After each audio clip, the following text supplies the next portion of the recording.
My name is Riley Cannon, and Coach Fletcher over here played for Coach Sneed when we were both at Huntingtown, and you were first there in 07. Not freshman year. Freshman year, 07, and I played for Coach Sneed up through my sophomore year, and then he took over my junior year in 2011 in Calvin. Coach Fletcher over here played varsity football as a sophomore, was a two-sport athlete in baseball as well, and unfortunately had a traumatic accident that caused him to lose his leg. I told my players, this evening, this is an epitome of playing the last play like it's your last, because you don't know when that might be. Both teams are very tough. You're going to come out here and you're going to play hard against each other. And one thing that Coach Sneed wanted to do is make this a moment for both teams to live and learn from it. He was so generous to frame Coach Fletcher's jersey here from when we were at Huntingtown. And he then wanted us as a group collectively to present Coach Fletcher's jersey to him this evening. Once again, everybody play tough tonight, play hard. We pray that both teams stay safe tonight. But everything that we do, make sure you play hard, fast, and physical, and both teams will come out successful at the end. So Coach Fletcher, Coach Sneed, I'd like to make sure that we both do.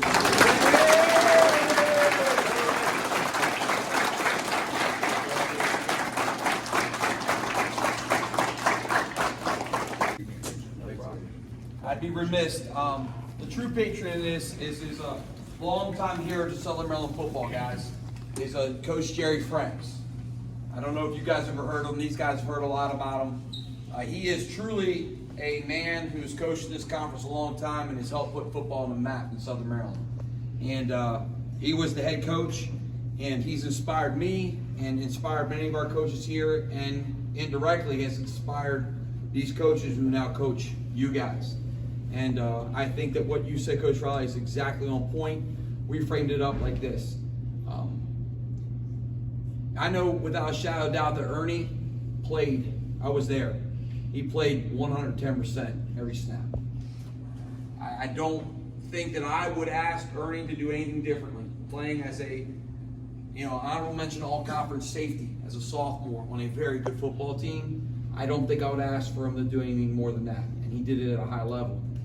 But I do believe that in the heart of him and in any other competitor, he probably woke up the next morning after any game and said to himself, man, if I could have just done this a little bit differently. And I think we all go through that. In hindsight, we all wish we could have done things a little better or maybe a little differently. And the thing is, though, is what do you do if you know that you're not going to wake up tomorrow and be able to do it differently? What are you going to do if you're told that this is your last game?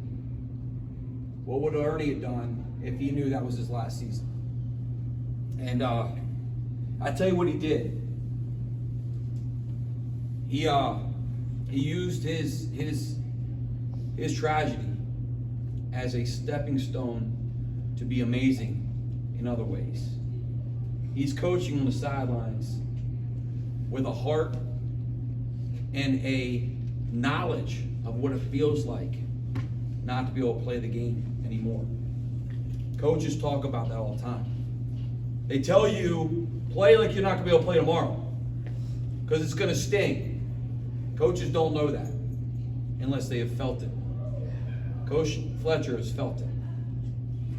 And so I just beckon to everyone here that as you are able to enjoy the moments like tonight around people like Coach Fletcher, you recognize that he is speaking the truth.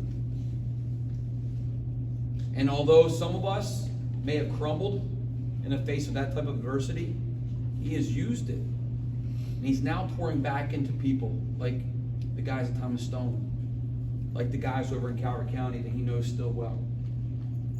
And those people are having an impact and learning so much because Coach Fletcher didn't give up. He hasn't quit. And he's a freaking heck of a coach. I'm proud of you, buddy.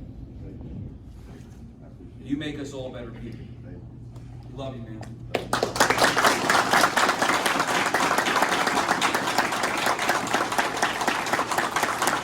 I'm not going to lie, I've been waiting on this for about 12, 13 years. But, now I'm better than ever. all right? But like Coach Snead said, all right, one of my favorite quotes is from Ray Lewis, all right? If tomorrow wasn't promised, what would you do for today? All right?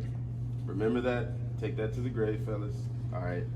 And just be good young men, all right? And when you get out into this world, know that you're going to be able to affect and change somebody's life as well, all right? So I appreciate you guys for doing this, and I appreciate you guys and you all for being here to watch this happen. Thank you, guys. You can always find positives in anything, whether, we're having a losing season, whether we're having a winning season. You can find positives that will always help you in life and allow you to grow as a young man. And those are the most important lessons that I hope that they pick up when they go out into the real world. And it's real special to me because Coach Snead was the guy who really put me under his wing when I was in high school. And he believed in me from the moment that I stepped on Huntingtown's campus. And it means so much that, he still has those same feelings about me even so long ago down the road. And we're able to share that with the kids to show them, that we're humans outside of being football coaches, and that football's not end-all be-all or be-all end-all. So I think it's very, very gratifying to have both teams here, and especially, like I said, Coach Snead and Coach Coleman, because they were with me the whole way. That's legend. Without Coach Franks, really, none of this is possible. From Coach Snead to me to Coach Cannon, none of this is possible without Coach Franks. And you can tell that he put a very, very strong foundation within us, not only with football, but as, like I always say, as good young men as well.